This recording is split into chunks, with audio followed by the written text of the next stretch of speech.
नमस्ते। चिकित्सा और स्वास्थ्य कार्यक्रम के और एगो कड़ी में आप सभी दर्शक लोग के स्वागत करत हैं जहाँ जैसे कि जाने जा कि हर बरिस 4 फरवरी के अंतर्राष्ट्रीय स्तर पर कैंसर दिवस मनावल जाला और ई अवसर पर आदमी लोग के और सचेत करावल जाला, जानकारी देवल जाला कि कैंसर बीमारी से कैसे चाहेला बचे के और जोन नवा इलाज उपलब्ध बाटे उ सब से कैसे एगो आदमी जोन बाटे कैंसर बीमारी के नियंत्रण में सकी रखे।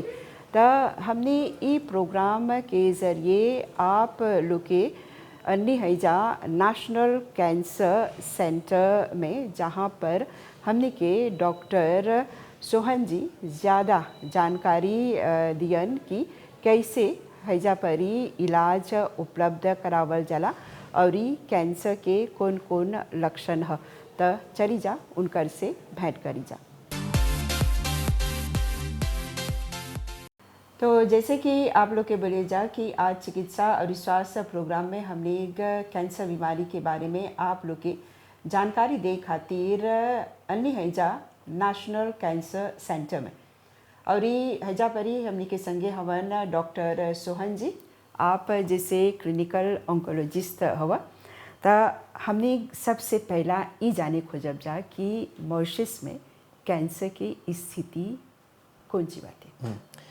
धन्यवाद उमा जी, हमको ये प्लेटफॉर्म देने के लिए। हम हमारे मॉरिशन वासियों को इन्फॉर्म कर सकते हैं, एजुकेट कर सकते हैं कैंसर पर। और जैसे आपने बताया हर फरवरी 4 फरवरी को वो हम वर्ल्ड कैंसर डे मनाते हैं।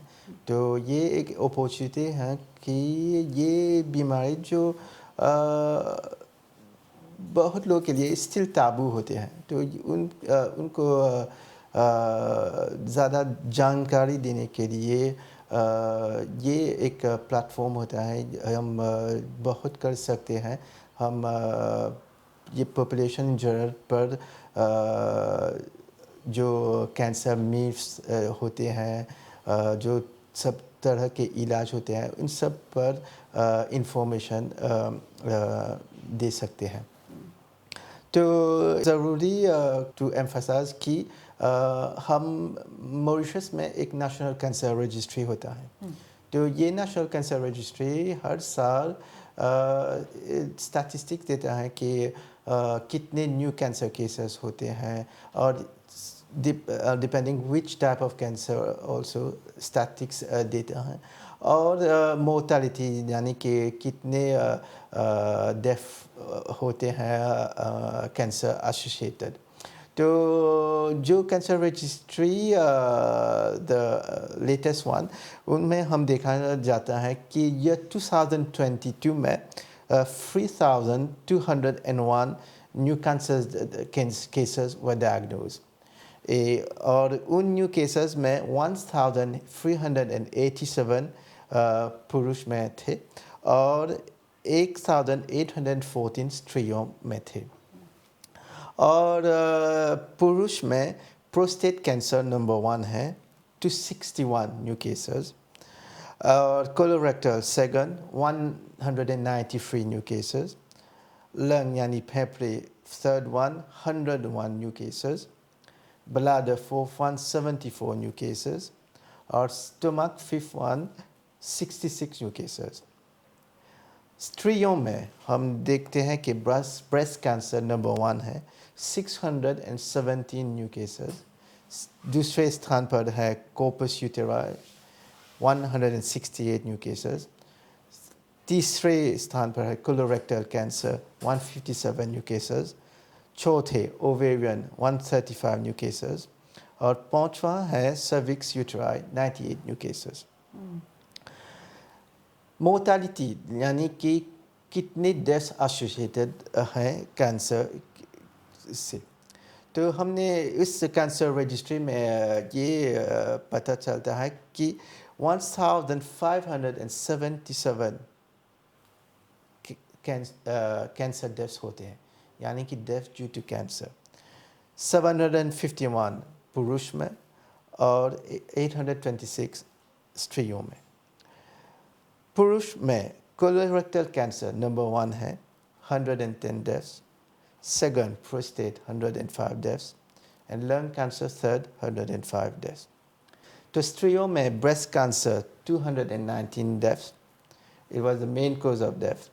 दूसरे स्थान पर colorectal 96 deaths, तीसरे स्थान पर है ovarian cancer 56 deaths. तो डॉक्टर जी जैसे देखा था जा कि स्टैटिस्टिक काफ़ी कैसे हो चला गंभीर बात ही। हाँ, तब हमने चाहब जा कि हमने के जो न दर्शक लोग हवन जा जो लोग चिकित्सा और स्वास्थ्य कार्यक्रम से जुड़े लन जा उन लोग के और जानकारी दिया कि ये स्टैटिस्टिक बढ़ते जाता, एकरा घटावे के कोई ना कोई उपाय तो रहीला। हाँ, एगो आदमी अगर कैंसर से बचे खोजता ओकरा रोके खोजता तो ओकरा कौन चीज़ चाहेला करे कि खान पान पर बातें ये सब या फिर ओकर जो जीवन शैली बातें ओकर पर भी आवेला। तो कैंसर ये बीमारी जो है ये मल्टीफैक्टोरियल है। ये हम इस बीमारी में कोज नहीं कह सकते, हम रिस्क फैक्टर्स बोलते हैं। रिस्क फैक्टर्स यानी कि अगर वो आपको यहाँ रिस्क फैक्टर है तो आपका चांस कैंसर डेवलप के लिए बढ़ता है। तो रिस्क फैक्टर्स जो है हम दो तरह पर इसे डिवाइड कर सकते हैं, मॉडिफाइबल और नॉन मॉडिफाइबल। ओके, तो मॉडिफाइबल जैसा नाम अंडरलाइन करता है, जो मॉडिफाइबल तो हम उनको मॉडिफाई कर सकते हैं।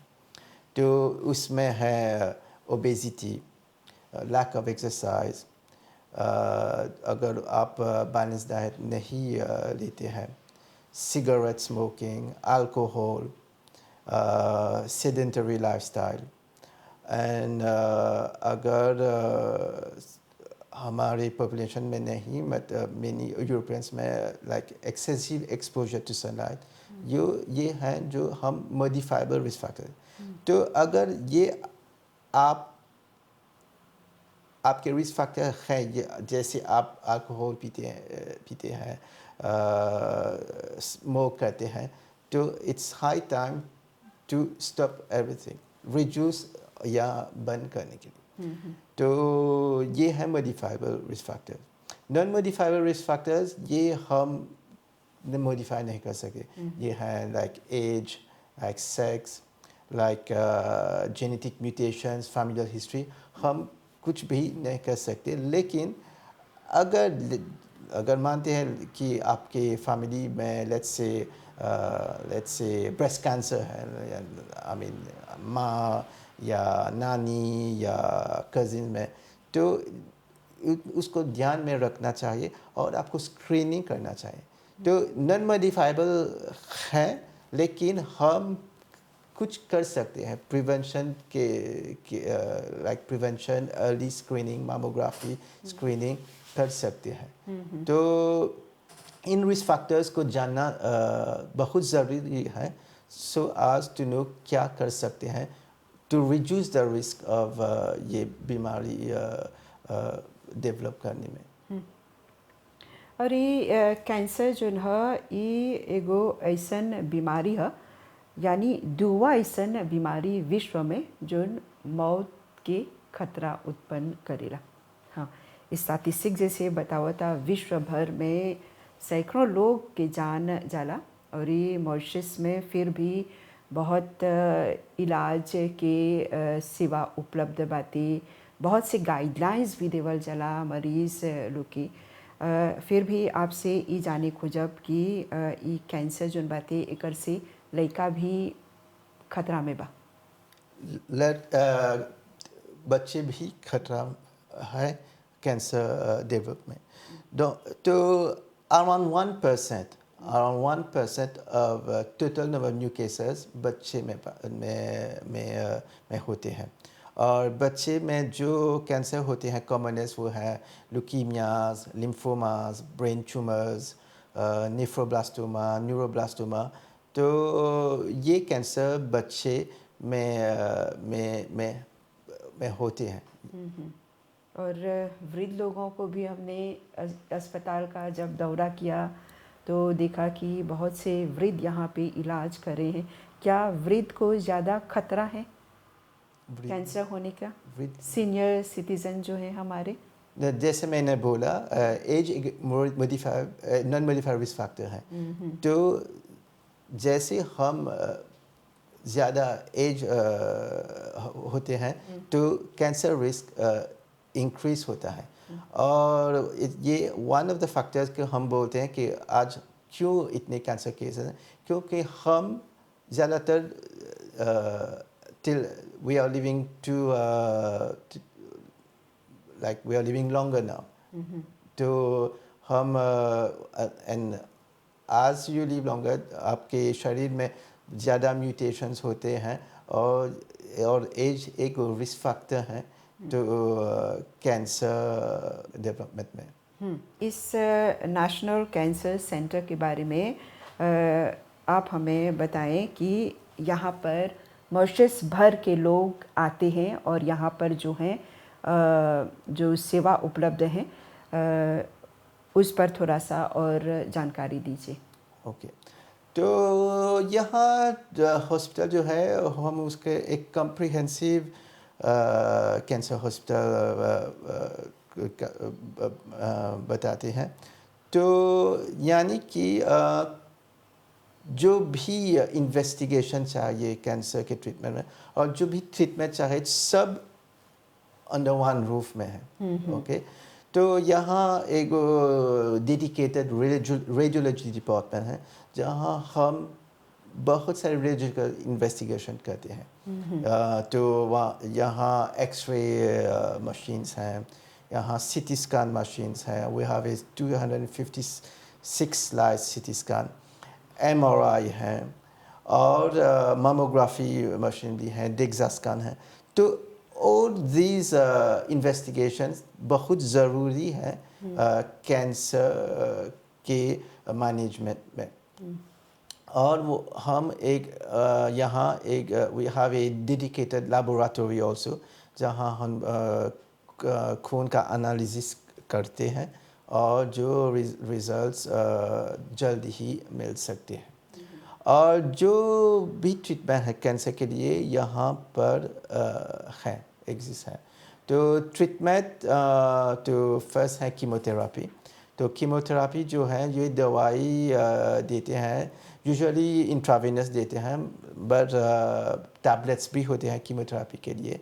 ये कीमोथेरापी जो है वो कैंसर सेल्स को मिटाएगा, लेकिन अनफॉर्चुनेटली ये कीमोथेरापी जो है नॉर्मल सेल्स भी को मिटाएगा और जब वो these नॉर्मल सेल्स को किल करेंगे ये यहाँ रिस्पॉन्सिबल है कीमोथेरापी के साइड इफ़ेक्ट्स के लिए, जैसे कि ब्लड काउंट्स का डिक्रीज होना,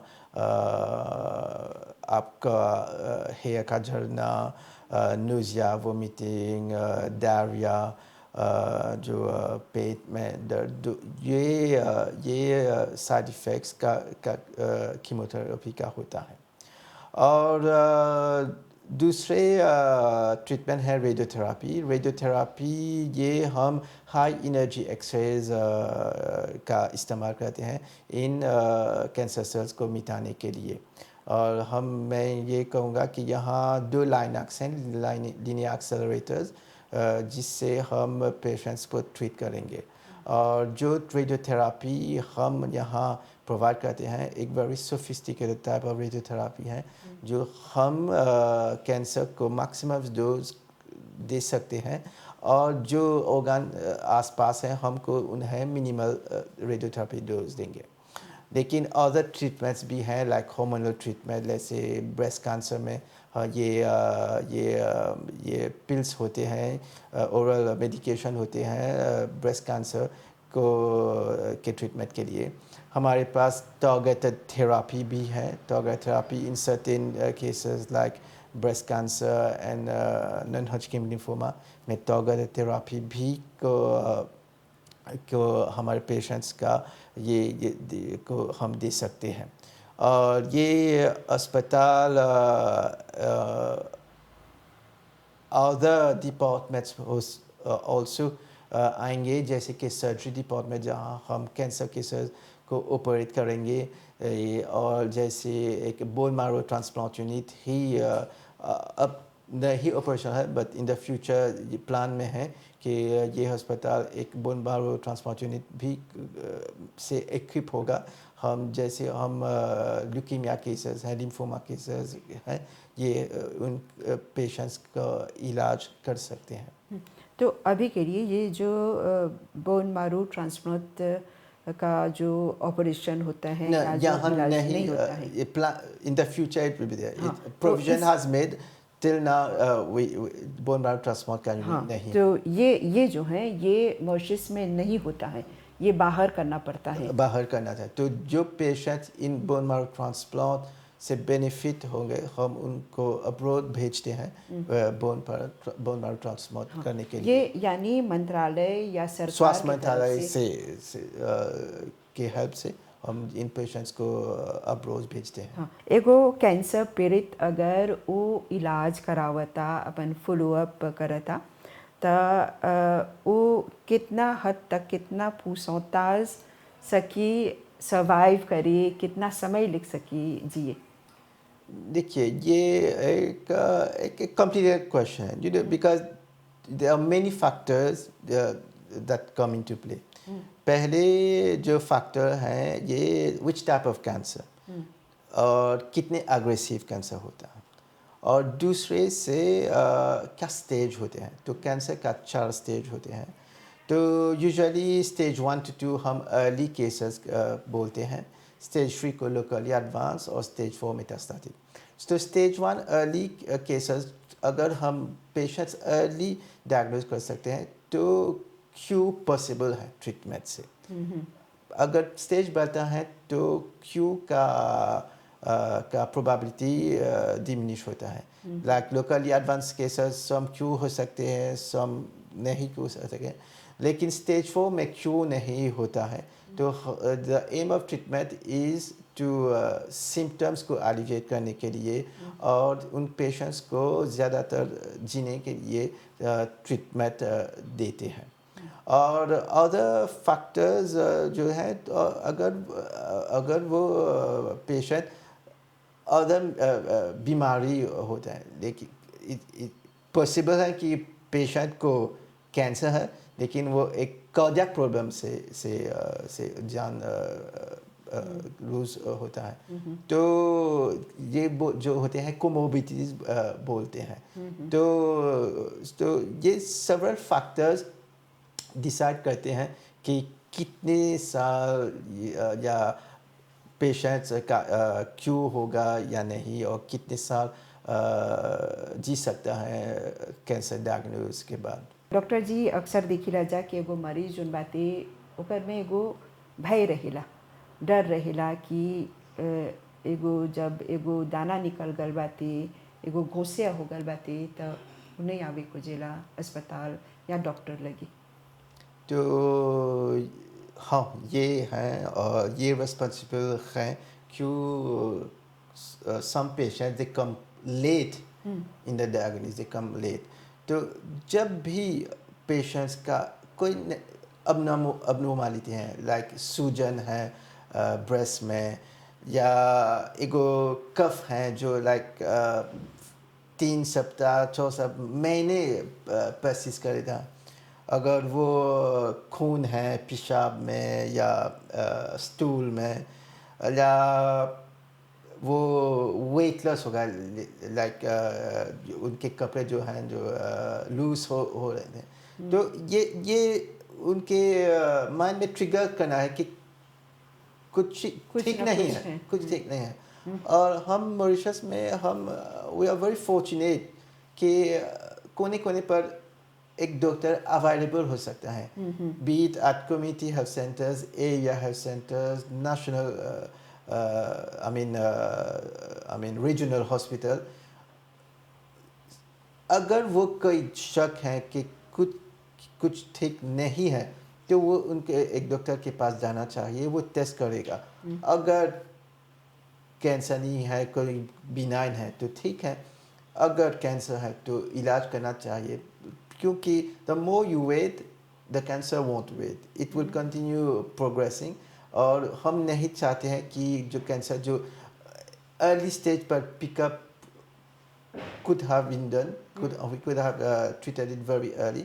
हम नहीं चाहते कि ये बीमारी जो could have been treated उनको inoperable होता है जहाँ हम कोई कुछ नहीं कर सकते और हम जो गवर्नमेंट के लाइक मिनिस्ट्री बहुत फैसिलिटी देता है आई मीन ये जब आप कोई सिम्टम जो है तो फैसिलिटी देता है आपको अस्पताल जाने के लिए और टेस्ट करने के लिए। तो जैसे कि हमने ई कैंसर बीमारी के बारे में आज बात करत हैं जा और ई कैंसर जोन है ई एगो खतरनाक बीमारी है फिर भी इलाज उपलब्ध बाते तो हमने डॉक्टर जी से यही मांग करब जा ई संदेश दे के हमने के जनता के हमने के दर्शक लोग के और ई जोन मरीज लोग बाते ताकि वो लोग ज़्यादा सचेत रहें सा ई कैंसर बीमारी से बच के रही खातिर। तो मैं कहूँगा कि 1/3 of cancer cases can be prevented और जब जैसे हम इंग्लिश में बोलते हैं prevention is better than cure. जैसे मैंने बोला मॉडिफाइबल रिस्क फैक्टर्स होते हैं और हम इसको उसको ध्यान में रखना चाहिए। तो हम एक हेल्थी लाइफस्टाइल जीना चाहिए तो no alcohol, no smoking, lots of exercise, avoid sedentary lifestyle और eat a balance diet, soft drinks, fast food वगैरह अवॉइड करना चाहिए और जो facilities ministry of health and wellness दे सकते हैं उनका इस्तेमाल करना चाहिए। जैसे कि ministry of health caravan de santé organise करता है जो हर मॉरिशस के 4 कोने में जाते हैं वो स्क्रीनिंग करते हैं, ब्रेस्ट कैंसर स्क्रीनिंग करते हैं, सर्वाइकल कैंसर स्क्रीनिंग करते हैं। यहाँ मिनिस्ट्री आपके दोस्त पर जाता है, आपको कह रहे हैं टेस्ट कीजिए तो आप टेस्ट करना चाहिए बिल्कुल क्योंकि बहुत से ओकेजन होते हैं कि ये कारावान de santé ऑर्गेनाइज करते हैं लेकिन ज़्यादा लोग नहीं आते हैं तो जो हम फैसिलिटी दे हम we are very lucky to have a free health sector in Mauritius so we must make maximum of it. So जहाँ हम कर सकते हैं प्रिवेंट कर सकते हैं वो हम प्रिवेंट करें। अगर कैंसर भी लाइक हो डेवलप हुआ है तो सब फैसिलिटीज़ हैं जो उनका पेशेंट्स का इलाज करने के लिए और मैं भी मेंशन करूँगा a few cancer cases which can be prevented by vaccination. तो ये है लीवर कैंसर जो हेपेटाइटिस बी वैक्सीनेशन से प्रिवेंट कर सकता है और रिसेंटली मॉरिशस में HPV वैक्सीनेशन भी का इंट्रोडक्शन हुआ है बोथ लड़कों और लड़कियों में। उस HPV वैक्सीनेशन का सेवरल कैंसर्स का प्रिवेंशन हो सकता है। तो जो पेरेंट्स जो हैं अगर उनको कोई झिझक है कोई क्वेश्चंस है तो वो एक हेल्थ पर्सन के पास जा सकता है इंफॉर्मेशन के लिए। लेकिन ये वैक्सीन जो है has proven to be very effective और has been in existence for more than 10 years. So all these facilities should be enjoyed by the population. तो चिकित्सा और स्वास्थ्य कार्यक्रम के ई कड़ी में जैसे आज हमने एक विशेष रूप से बात कर ली जा कि कैंसर बीमारी जो है कौन तरह से संकेत देवला और कौन कौन तरह के इलाज उपलब्ध बाते मॉरिशस में। तो हमने यही आशा करते हैं जा कि आप लोग इस सब से फ़ायदा उठाई बजा और अपन स्वास्थ्य के लेके विशेष रूप से ध्यान दे बजा। तो ई कार्यक्रम के ई करी के हमने हईजे परी विराम देवब जा कैंसर बीमारी के बारे में जोन इलाज उपलब्ध बातें हैजा नेशनल कैंसर सेंटर में एकर पर हमने डॉक्टर सोहन जी से बात करी जा और वो हमनी के हर विभाग में ले गईलन कि कैसे इलाज होवेला और उ सब इलाज के कौन फ़ायदा बाती। त ई प्रोग्राम के दुआ करी जोन बातें वो हमने आते सप्ताह के आप लोग के सामने पेश करब जा। लेकिन अभी खातिर हमनी के और हमनी के पूरा प्रसारण टीम के आज्ञा देवल जा। नमस्ते।